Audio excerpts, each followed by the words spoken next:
Many designers don't want or can't afford to go to a full-fledged few years of design school. And in that case, that's totally fine. But here's what I think you should do to make sure that you succeed as designers.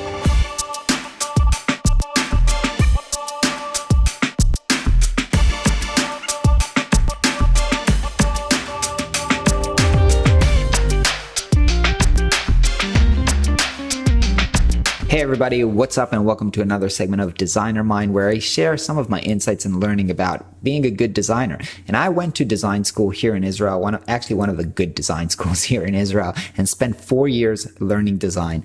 And I think, the debate, there's a lot of debate of whether you should go to school or not. And I don't want to get into that in this specific video, but I do want to say from the things that I did take away from the school that I went to, how you can replicate in your own life, even if you don't go and spend 4 years in design school. So basically there's two very important things that I got from school. The first one is network, which is, I went to school with designers and I've spent a lot of time with them, built relationship with them, and now they are my friends. And so I have a lot of designer friends. And as I've mentioned in multiple other videos, that also helps me to stay within the design community, but they also give me, we share a lot of clients. So that's a lead for, getting a lot of new opportunities. And this is very, very common. Everybody that goes to Harvard Business School doesn't go there because they have the best curriculum. They go there because they know that, good, successful people go there and they want to meet each other and become friends and create relationships. So relationship is one thing that you're definitely getting when you're going to school, even more if you're going to a good design school. So what I recommend that you do is think about how you can build a network for yourself if you're not going to school. And you can do that by, participating, conversation in online design forums or communities or going to design events. But you have to know that building a network of designers around you is very, very important for you to be a successful designer, because you want to keep learning. You want to always be, in touch with what others are doing in the industry at the moment, and also get opportunities from other people. So that's very, very important. So think about how you can build a network for yourself, even if you're not getting that from a specific school.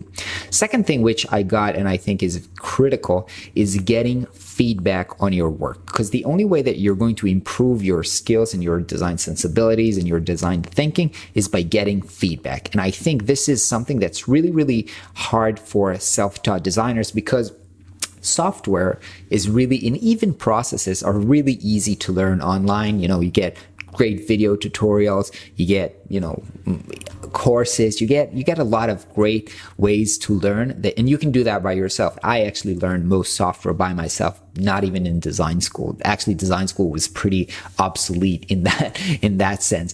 But getting feedback on your work is something that's really hard to get in the online space. So places like Dribbble and Behance, even though they claim to be a place to get feedback, usually all you get there is likes and people who say, wow, this is amazing. You don't get really good feedback that you can learn from. And in your initial stages as designers, that's the thing that's going to really help you the most in learning, is getting feedback on what's not working. You don't want just people to praise you and tell you, oh, that's wonderful. That's not something that you're going to learn from. So you need good feedback. So in school, you got teachers with a lot of experience giving you that feedback. And if you're not going to school, you're going to have to ask yourself, how am I going to get this feedback? And I think that honestly, the best way to get this feedback is actually getting a job. Because if you got a job, then your boss is going to give you feedback. He's going to tell you this is not good, or this is good. And this is going to be very, very helpful. So I would encourage you to get into a job as fast as possible, even if it's not your dream job, even if the pay isn't great, but just getting the feedback will help you grow and improve your skills very, very much. If you can't do that, I would try to get, again, if you listen to part 1 and you now have a community and you now have designer friends, I would share it, share some work with them, but for the specific purpose of getting feedback. So you tell them, don't tell me it's very nice. This is not how I'm going to learn. Tell me what doesn't work. Tell me what you would do differently and why.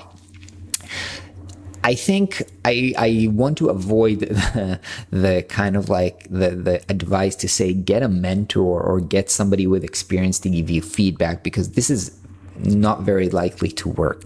And I say that from experience. I get a bunch of emails every day of, hey, can you give me feedback? Hey, can you review my portfolio? And honestly, I just can't get back to everybody. And that's not a reliable way to learn. But if you can get in touch with somebody, again, if you're working for somebody, if you're in some kind of an internship, even an unpaid internship where you get access to somebody, where you help someone and in exchange you get the permission to ask questions and you can get feedback, then that's going to be very, very crucial to your success and growth in general. You can't grow without getting feedback. So even if the advice like I gave, like maybe I didn't give you the best ideas on how to solve these challenges, I think that what's important is that you understand what are the challenges, and those are feedback and building a network, and be creative around how you try to solve them. Otherwise, all the rest of the stuff, you can learn everything. And I don't honestly think that in today's work, like the diploma or credential is what really matters to either clients or employers. I think it's your skill. But to grow that skill, you need, and get the opportunities to show them, you need a network and you need to get feedback to learn. Hope that was useful for you. I'll catch you next time.